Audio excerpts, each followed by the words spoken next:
صبر tartanka waxaa ugu muhiimsan naxariista sabanada midna nooca naxariis badan laba helo tartanka sidiisa waa mid soo noqnoqonaya laakiinse nolosha mid soo laabanaysa saana way jirtaa waa la biniaadanimo ninkan noloshiisa hadday bisayn tahay qoftuu jeclaado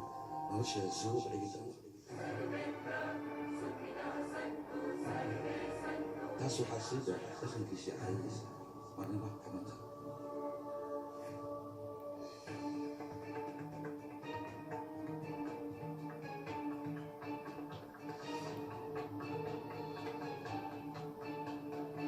aabe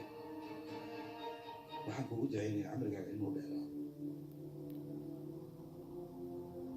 nolosha waa wiilasha noocaana sanadkan xaggee laga helaa ka fikir dhaqankiisa hadduu sidan yahay jecelkiisa sidee buu noqon doonaa